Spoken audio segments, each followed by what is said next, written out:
பரிசுத்த நாமத்திற்கு மகிமை உண்டாவதாக. தேவ பிள்ளைகளே, கடந்த இரவும் பகலுமாய் கர்த்தர் நம்ம காத்து இந்த வருஷத்து 2வது மாதத்தில் பிரவேசிக்க என் தகப்பனாகிய இயேசு பாராட்டின கிருபைக்காக நன்றி செலுத்துகிறேன். ஆமென். அல்லேலூயா, அல்லேலூயா. சரி, நம்ம போன வருஷத்திலிருந்து ஏசாயா தீர்க்க தரிசன புஸ்தகத்தை நம்ம தியானித்து கொண்டு வருகிறோம். நான் இன்றைக்கு வாக்குத்தத்த செய்திக்கு வெளிப்படுத்தின விசேஷத்திலிருந்து எடுத்தேன். அதை எடுத்துன்னு வந்து வச்சேன். முழங்கால் படியிட்ட உடனே ஆண்டவர் இந்த வசனத்தின் வாயிலாக இடப்பட்ட நிமித்தமாக நைட்டெல்லாம் உட்காந்து வெளிப்படுத்தின விசேஷத்திலேருந்து தான் செய்தி எடுத்தேன். ஆனால் நம்ம தொடர்ந்து பார்த்து கொண்டு வருகிற செய்தியை சோனாம்பேட் சபையில் முழங்கால் படிட்டுனுக்கிறேன், இதை பேசு என்று சொல்லி கர்த்தருடைய சத்தம் வந்ததுனால இதை நம்ம வாக்குத்தத்த செய்தியாக நம்ம பார்க்க போகிறோம். ஆமென். சரி, எல்லாரும் ஏசாயா தீர்க்க தரிசன புஸ்தகம் 62ஆம் அதிகாரத்தை எடுத்துக்கலாம். 62ஆம் அதிகாரத்தை எடுத்துக்கலாம். பாருங்க, ஏசாயா தீர்க்க தரிசன புஸ்தகம் 40ஆம் அதிகாரத்திலிருந்து 66ஆம் அதிகாரம் வரைக்கும் பாபிலோன் சிறையிருப்பிலிருந்து வந்த பிற்பாடு யூத ஜனங்களுக்கு வரப்போகிற மகிமையை குறித்து கர்த்தர் பேசிக்கினே வருவார்.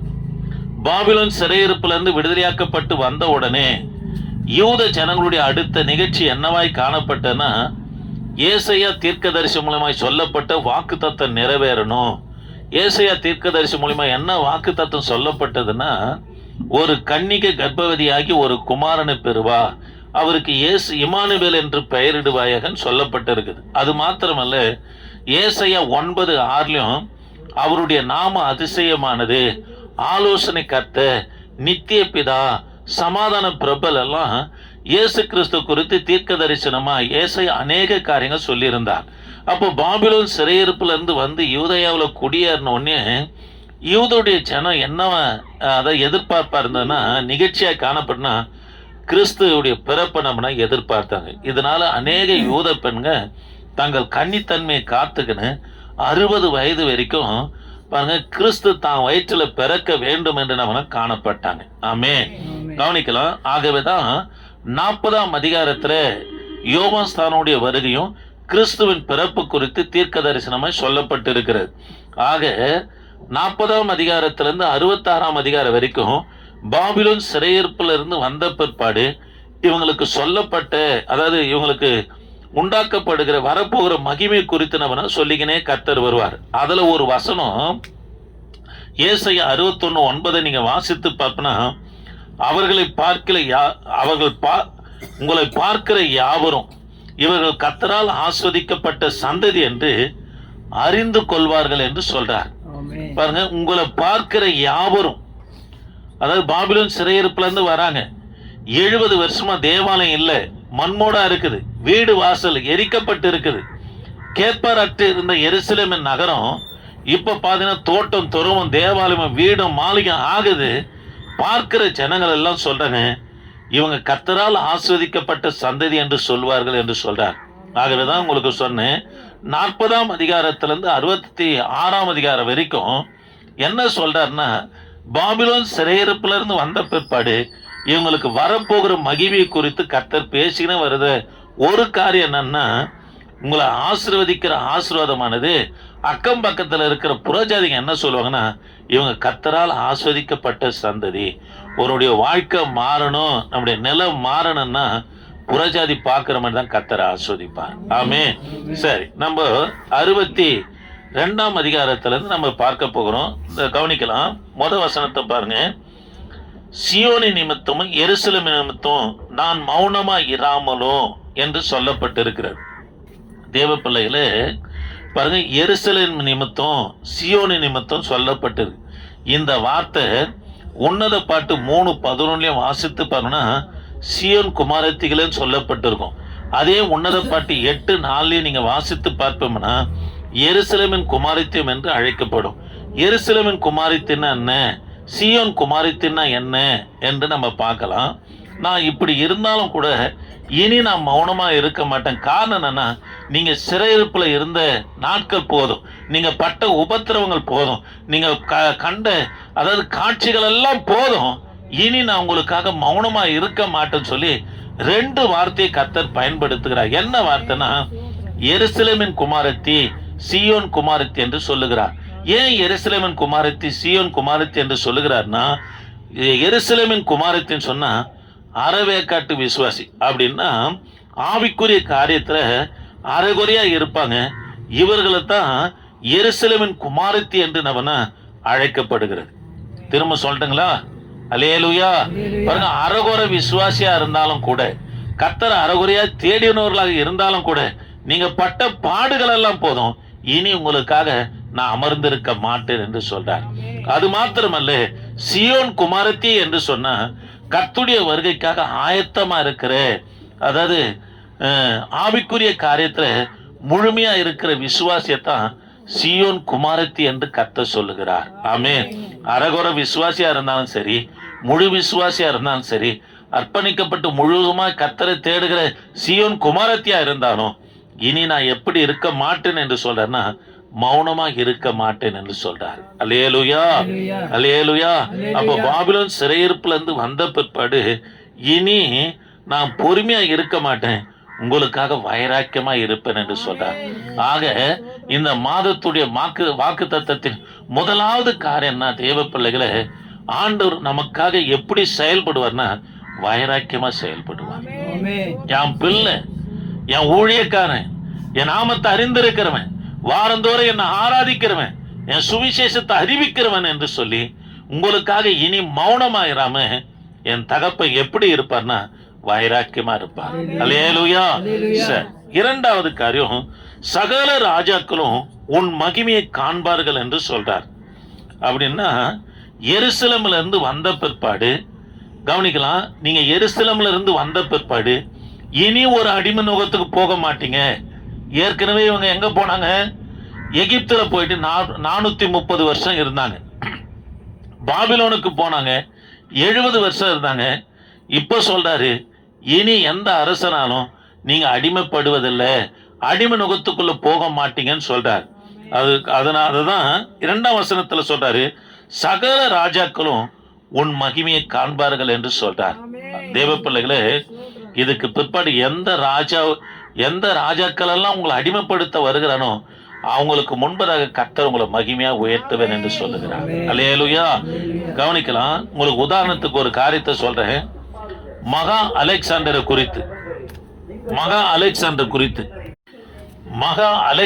குறித்து வேதத்திலையும் சொல்லப்பட்டு இருக்குது, சரித்திரத்திலையும் சொல்லப்பட்டு இருக்குது. பாட புத்தகத்தோடு மகா அலெக்சாண்டர் குறித்து வந்திருக்கும், படிச்சிருக்கிறீங்களா? அல்லேலூயா. தேவ பிள்ளைகளை, இந்த மகா அலெக்சாண்டர் பெரிய ஒரு மாவீரன். இவருக்கு 4 தளபதிங்க இருந்தாங்க. கவனிக்கலாம், எல்லா தேசத்தையும் கைப்பற்றி தான் கண்ட்ரோல்ல வச்சுக்கிட்டு இருந்தார். அவருடைய ஆசை என்னன்னா, எருசலேமை கைப்பற்றி என் தலைமை அலுவலகமாக எதை மாற்றுவேன், எருசலேம் நகரத்தை மாற்றுவேன் என்று சொல்லி எருசலேமில் படையெடுக்க தொடுக்கிறதுக்கு ஆயத்தமாகும் போது வியாதியில படுத்தான். எத்தனையோ மருத்துவங்க அதை பார்த்தாங்க, ஒன்றும் கைக்கூடி வரல. அவன் சாவதற்கு முன்பதாக என்ன சொன்னான்னா, கவனிக்கலாம் தேவ பிள்ளைகளை, என் கையை சவப்பெட்டிக்கு வெளியே வைங்க, 2 கையை, நான் ஒன்றும் கொண்டு போகவே இல்லை என்று சொன்னான். எதுக்காக சொல்ல வரேன்னா, ஆண்டவர் சொல்றாரு, சகல ராஜாக்களும் உன் மகிமையை காண்பாங்க. அப்போ உனக்கு விரோதமா யாரு எழும்பினாலும் உன்னை அடிமைப்படுத்த முடியாது. கர்த்தர் உன்னோடு இருந்து நடத்தி வருகிறத, உங்களுடைய மகிமைய, கர்த்தருடைய மகிமை உங்களுக்குள்ள இருப்பதை அவன் காணும்படி அந்த தேவனாய் கர்த்தனவன் செய்வார். அல்லேலூயா, அல்லேலூயா. அதுதான் ஏசாயா 52ஆம் அதிகாரம் 10ஆம் வசனத்திலையும் வாசித்து பார்ப்போம்னா, எல்லாருடைய கண்களுக்கு முன்பதாக, அதாவது எருசலேமை கர்த்தனம்னா உயர்த்துவார் என்று சொல்லப்பட்டது. ஆக முதலாவது வாக்கு தத்தம் என்னன்னு சொன்னா, நீங்க அறகுற விசுவாசியா இருந்தாலும் சரி, முழுமையான விசுவாசியா இருந்தாலும் சரி, உங்களுக்காக கர்த்தர் எப்படி இருப்பார்னா அமர்ந்து இருக்க மாட்டாரு, வைராக்கியமா இருப்பார். அல்லேலூயா, அல்லேலூயா. இததான் சொல்லப்பட்டது. 2வது காரியம், தேவ பிள்ளைகளை, எல்லா ராஜாக்கும் உங்களுக்கு விரோதமா யாரு வந்தாலும் கர்த்தருடைய மகிமை உங்களுக்குள்ள இருக்கிறத காண்பாங்க, உங்களை அடிமைப்படுத்தவே முடியாது. ஆமென், அல்லேலூயா. சரி, மூன்றாவது காரியம் ஏசாயா தீர்க்க தரிசன புஸ்தகம் 2ஆம் அதிகாரம் 62ஆம் அதிகாரம் 2ஆம் வசனத்துல புதிய நாமத்தினால நீ அழைக்கப்படுவாய் என்று சொல்றார். என்ன நாமத்தினால? புதிய நாமத்தினால் அழைக்கப்படுவாய் என்று சொல்றார். ஏசாயா 1:24 26 சத்திய நகரம் என்று பெயர் பெற்றிருப்பாய்ன்னு சொல்றார். ஆதியாகமம் 32:28 இனி உன் பெயர் யாக்கோபு எண்ணப்படாம இஸ்ரவேல் எண்ணப்படும் என்று சொல்றார். வெளிப்படுத்தின விசேஷம் 2:17 புதிய நாமத்தை கொடுப்பேன் என்று சொல்றார். வெளிப்படுத்தின விசேஷம் 3:12 புதிய நாமத்தை அவன் மேல் எழுதுவேன் என்று சொல்லுகிறார்.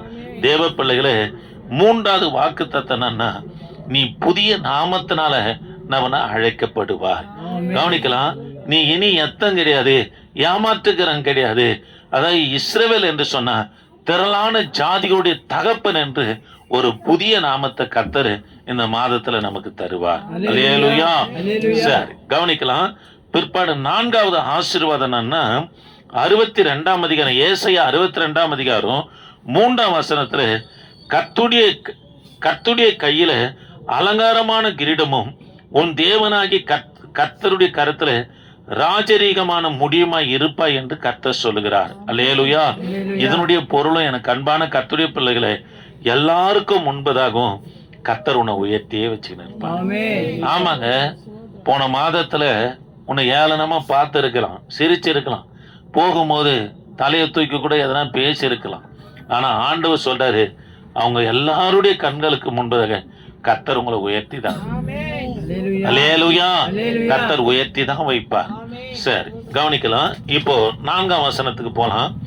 ஏசாயா தீர்க்க தரிசன புஸ்தகம் 62ஆம் அதிகாரம் 4ஆம் வசனத்துல நீ கைவிடப்பட்டவள் என்று எண்ணப்படாமலும் அப்படின்னு சொல்றாரு. அதனுடைய பொருள் என்னன்னா, ஒரு நாட்கள்ல எல்லாரும் பேசினாங்க, கர்த்தர் இவங்களை கைவிட்டாரு, ஆண்டவர் இவங்களை மறந்துட்டாரு, ஆகவே எருசலேம் நகரத்தை கர்த்தர் கைவிட்டாரு, ஆகவேதான் தேசம் பாழாயிடுச்சு. சொந்த ஜனம் கூட சிலர் பேசுவாங்க, இவங்க கர்த்தரை தேடி என்னதான் பிரயோஜனம், பலவீனத்தோடு பிரச்சனையோடு போராட்டத்தோடு ஒரு ஆசிரியத்தும் காணாம இருக்கிறாங்கன்னு சொல்லி நீங்க கைவிடப்பட்டவர்கள் என்று பேசப்பட்டு இருக்கலாம். ஆனா ஆண்டவர் சொல்றார், இந்த மாசத்துல நீ கைவிடப்பட்டவள் என்று எண்ணப்படாமலும். அதுக்கு 4ஆம் வசனத்தை சொல்றாரு, உன் தேசம் வாய்க்கப்படும் என்று சொல்றாரு. தேவ பிள்ளைகளே, இதுக்கு காரணம் என்னன்னா, நீ கைவிடப்பட மாட்டே என்று கர்த்தர் சொல்றார். ஏன் சொல்றாருன்னா, அதே 62:4 நீங்க வாசித்து பண்ணா, நீ பியூலா என்றும் கர்த்தர் சொல்ற, நீ பியூலா என்று அழைக்கப்படுவாய் என்றார். பியூலா என்று சொன்னா கர்த்தருடைய விருப்பம் உன்னில இருக்குதுன்னு அர்த்தம். நான் இருக்குது, கர்த்தருடைய விருப்பம் உன்னில இருக்குதுன்னு அர்த்தம். தேவ பிள்ளைகளே, கர்த்தர் தமது விருப்பத்தை உன் மேல வச்சிருக்கிறார். அதை நிறைவேற்றுகிற வரைக்கும் கர்த்தர் உன்னை கைவிடவும் மாட்டாரு, ஒருவனும் உன் மேல கை போட கர்த்தர் விடவும் மாட்டார். அல்லேலூயா.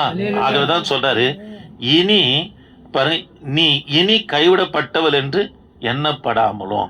ஏன் நீ கைவிடப்பட்டவர்கள் என்று எண்ணப்பட மாட்டேன்னா, நீ தேவனுக்கு வாழ்க்கப்பட போகிற அந்த வாழ்க்கை எது, அதனுடைய காரணத்தை சொல்றார். என்ன காரணம்னா, நீ பியூலா என்றும். தேவ பிள்ளைகளை, நான் சூனாம்பேட்டுக்கு வந்தேன் ஒரு 24 வருஷத்துக்கு முன்னாடி வந்தேன். என்னை உள்ளவே விடலை பாருங்க, என்னை அனுப்பிட்டாங்க.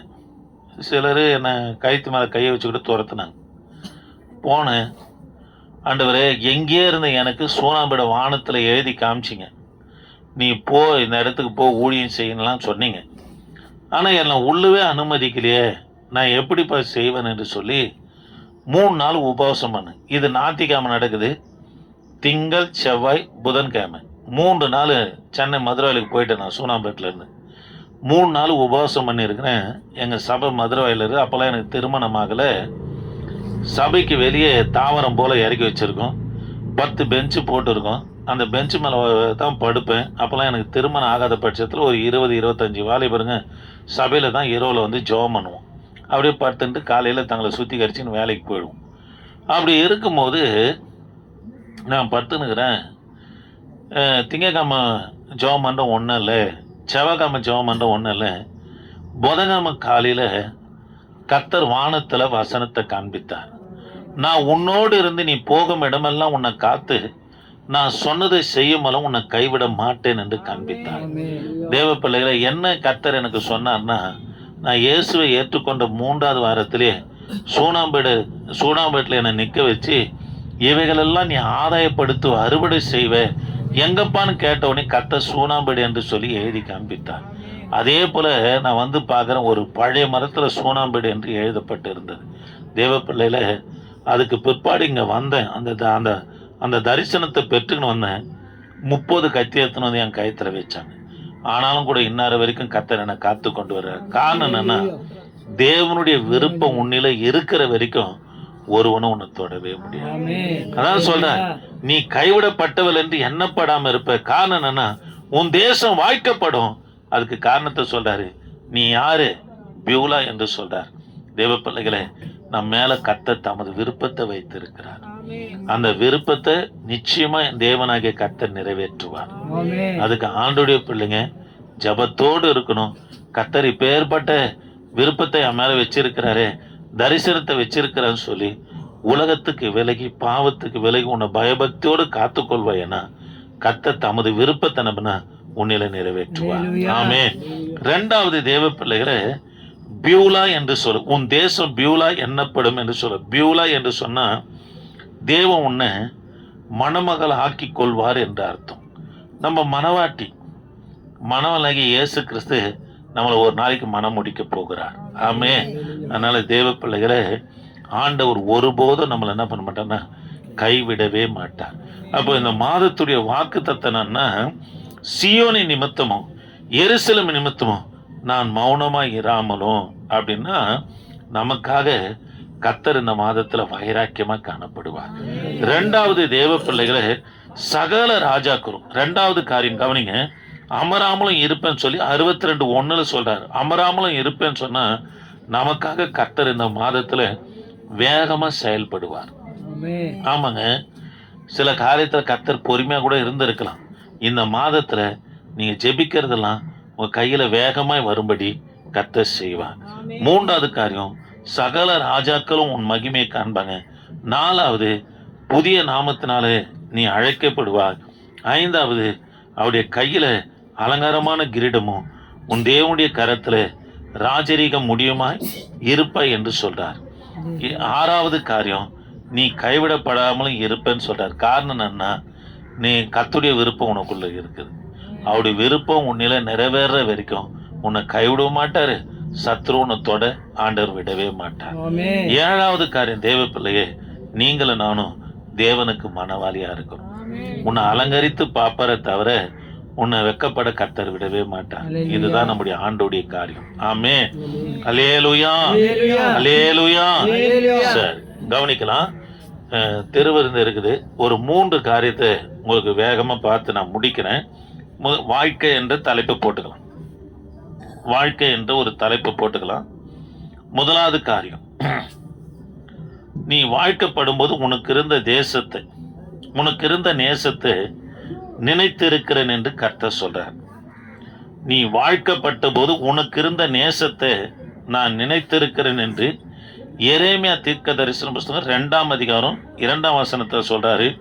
உன் இளவயதின் பக்தியும் நினைத்திருக்கிறேன் என்று கர்த்தர் சொல்றார். தேவ பிள்ளைகளே, ஆரம்ப நாட்களில் இஸ்ரவேல் ஜனங்க ஆண்டவர் இடத்துல எப்படி காணப்பட்டாங்கன்னா, கவனிங்க, ஆழமான பக்தியும் தேவன் மேல நம்பிக்கை இருந்தவர்களா நம்ம காணப்பட்டாங்க.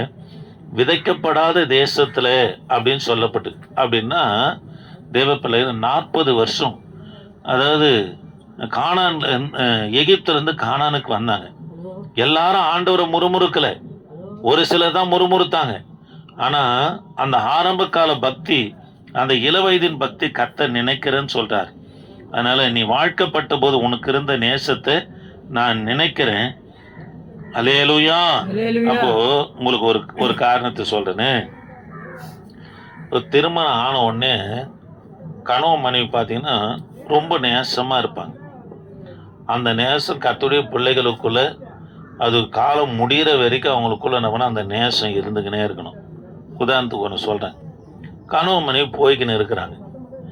போய்கின்னு இருந்தவுடனே புதுசாக கல்யாணம் ஆனவங்க போய்கின்னு இருக்கும்போது ஒரு முள் மனைவி காலில் பட்டுச்சு.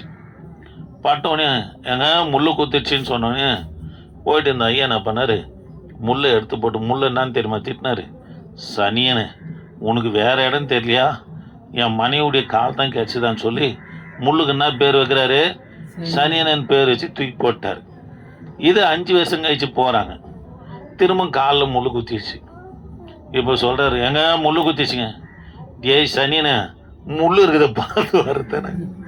இப்போது முள்ளுக்குள்ளே இந்த சனி யாருக்குள்ளே போயிடுச்சு, மனைவிக்குள்ளே போயிடுச்சு. தேவ பிள்ளைகளே கவனிக்கலாம், நீங்கள் கட்டிடத்தில் ஆரம்பத்தில் எப்படி இருந்தீங்களோ, அதாவது பக்தியும் பரிசுத்தமும் உண்மையுமா கர்த்தரை ஏற்றுக்கொண்ட புதுசில் எப்படி தேவனுக்கு நடுங்கி காணப்பட்டீங்களோ அது இருக்குமானா, எரேமியா தீர்க்கதரிசனம் 2ஆம் அதிகாரம் 3ஆம் வசனத்தில் அதை பட்சித்த யாவரும் குற்றவாளி ஆவார்கள் என்று சொல்றார்.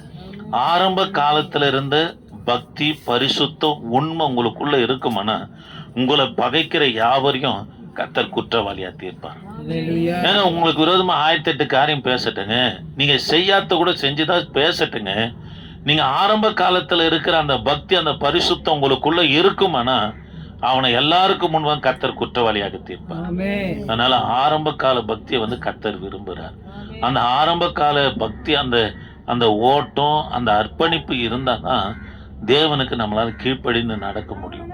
கர்த்தர் பேசினா கூட இது தேவனுடைய சத்தம் சொல்லி நம்ம கீழ்ப்படிய முடியும். ஏன் இப்போ கர்த்தருடைய வார்த்தையை கேட்டாலும் கூட துணிகரம் கொள்றாங்கன்னா ஆரம்ப கால விசுவாச ஆரம்ப கால பக்தி இல்லை. ஆகவேதான் யூத ஜனங்களை கர்த்தர் பார்த்து சொல்றாரு, நீ வாழ்க்கப்பட்ட போது உனக்கு இருந்த நேசத்தை நான் என்ன பண்றேன் நினைக்கிறேன், உன் இளவயதின் பக்தியை நான் நினைக்கிறேன்னு சொல்றார். அந்த இளவயதின் பக்தி ஆரம்ப கால விசுவாசம் அந்த பரிசுத்தம் உண்மை உங்களுக்குள்ள இருக்குமானா தேவ பிள்ளையே ஆண்டவர் சொல்றாரு, உங்களை பட்சிக்கிறான் பாருங்க, அவனை குற்றவாளி ஆக்குவாரான். அது மாத்திரமல்ல, ஏசாயா 41:11 சொல்றாரு, உங்களை பகைக்கிற யாவரும் இல்பொருளாகி ஒன்றும் இல்லாம போவான் என்று கர்த்தர் சொல்றார். அதனால ஆரம்ப கால விசுவாசத்தை பக்திய என் தேவனாகி கர்த்தர் எதிர்பார்க்கிறார். அதனால ஆரம்பத்துல எந்த அளவுக்கு இருக்குதா இல்லையான்னு உங்களே பாருங்களேன். ஆரம்பத்துல ஒரு நாள் ஜெபம் பண்ணலைன்னா கூட உங்களால நிம்மதியா இருக்க முடியாது, ஏதோ பறி கொடுத்தது போல இருக்கும். ஒரு வாரம் சபைக்கு வரலைன்னா கூட ஐயோ எதை இழந்தது போல இருக்கும். இப்போ அந்த எண்ணம் இல்லைன்னு வச்சுங்களேன், ஆரம்ப கால பக்தி நமக்குள்ள இல்லைன்னு அர்த்தம். அப்புறம் ஒரு சின்ன பொய் சொன்னா கூட வேதனைப்படுவோம். இப்போ வண்டியா சொன்னா கூட இப்போ அந்த வேதனை வரல அப்படின்னா எது இல்லை, ஆரம்ப கால பக்தி இல்லைன்னு அர்த்தம். அந்த ஆரம்ப கால பக்தி உங்களுக்குள்ள இருக்குமானா தேவ பிள்ளைகளை உங்களை யாரு பகைச்சாலும் அவனை கர்த்தர் குற்றவாளி ஆக்குவார். அல்லேலூயா. அப்போ முதலாவது காரியம், நீ வாழ்க்கப்பட்ட போது இருந்து உன் நேசத்தை கர்த்தர் என்ன பண்றாரு நினைக்கிறார். ரெண்டாவது, அந்நியருக்கு வாழ்க்கப்பட்டா பாருங்க, அந்நியருக்கு வாழ்க்கப்பட்டா நீங்க அவர்களால் என்ன பண்ண பட்சிக்கப்படுவீர்கள் என்று சொல்றார். இது லேவியராகமம் 22ஆம் அதிகாரம் 12ஆம் வசனத்துல ஒரு ஆசாரியுடைய குடும்பம் எப்படி இருக்க வேண்டும் என்று கர்த்தர் நம்ம சொல்றார். ஆக எனக்கு அன்பான கர்த்தருடைய பிள்ளைகளை, தேவனுடைய பிள்ளைங்க அந்நியர்களுக்கு, அதாவது அந்நியனிடத்துல என்ன பண்ணக்கூடாது, வாய்க்கப்படக்கூடவே கூடாது. இதை தான் சொல்றாரு அப்போஸ்தலனாகிய பவுலும் சொல்றாரு, விசுவாசிக்கு அவிசுவாசியோடு உடன்படிக்கை இருக்கக்கூடாது, இருளுக்கும் ஒளிக்கும் பங்கு இல்லைன்னு சொல்றாரு, பேலியாளுக்கும் தேவனுக்கும் இசைவேது என்று சொல்லுகிறார். ஆக எனக்கு அன்பான கர்த்தருடைய பிள்ளைகளே, ஆண்டவர் இரவையும் பகலையும் வெவ்வேறா பிரிச்சுட்டார். நம்ம இருளுக்குரிய பிள்ளைகள் அல்ல, வெளிச்சத்துக்குரிய பிள்ளைங்க பாருங்க. அதனால அந்நிய நுகத்துல கர்த்தருடைய பிள்ளைங்க என்ன பண்ணக்கூடாது, பிணைக்கப்படவே கூடாது. என்ன பண்ணக்கூடாது, பிணைக்கப்படவே கூடாது.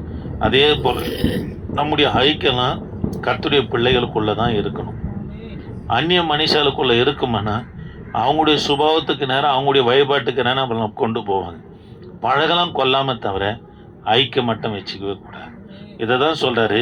அப்படி இருக்குமானா அவர்களால நீங்க முற்புறத்திலும் பிற்புறத்திலும் என்னவனா பட்சிக்கப்படுவீர்கள் என்று சொல்றார். அதனால பாருங்க, புறஜாதிகளை குறித்து கர்த்தர் என்ன சொல்றாருன்னா, ஏசாயா 9:2 அது மரண இருளின் பள்ளத்தாக்குன்னு சொல்றார்.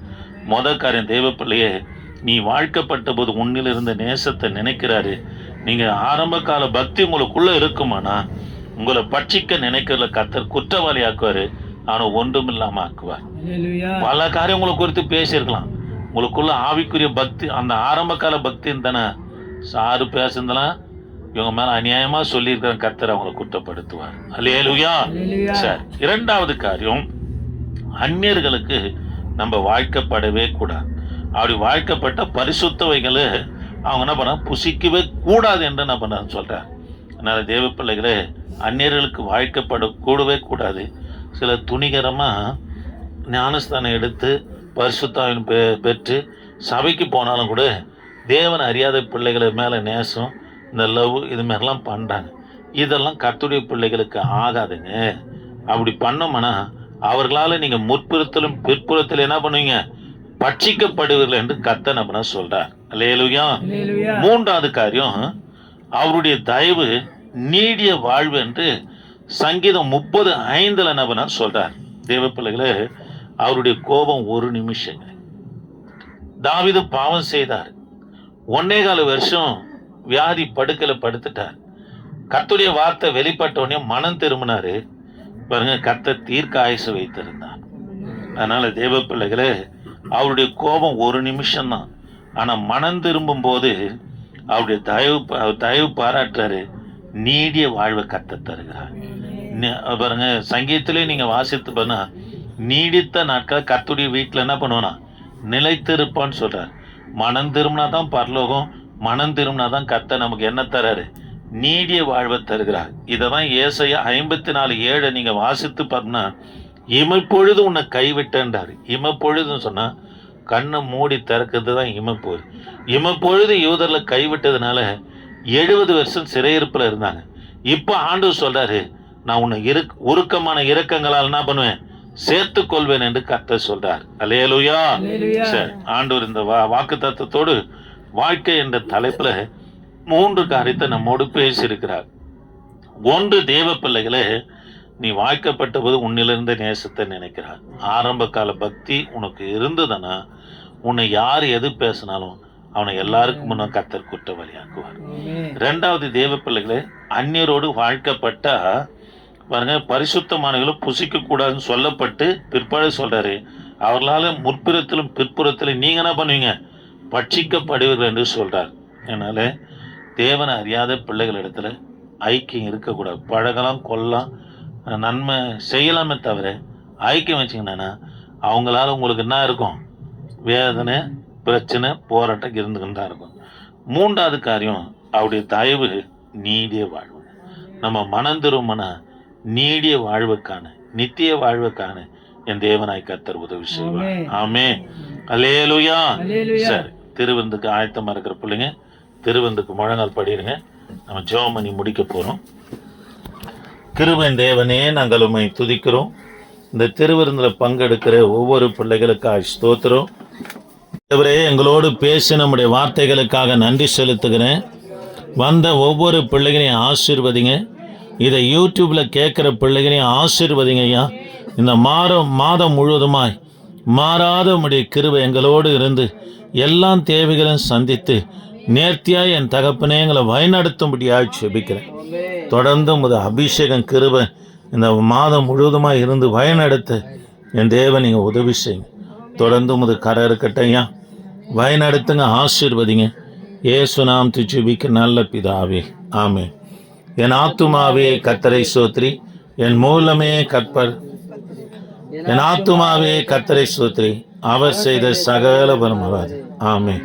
நம்முடைய கர்த்தராகிய இயேசு கிறிஸ்துடைய கிருபையும் பிதாவாகிய தேவனுடைய அன்பும் பரிசுத்த ஆவியானுடைய ஐக்கியமும் சமாதானமும் அவருடைய நடத்துதலும் என்றென்றும் நம் அனைவரோடு நிலைத்திருந்து காப்பதாக. ஆமென். அல்லேலூயா, அல்லேலூயா, அல்லேலூயா. சரி, கர்த்தர் உங்களை ஆஸ்வதிப்பாராக. ஒருவர் வாழ்த்து சொல்லுங்க.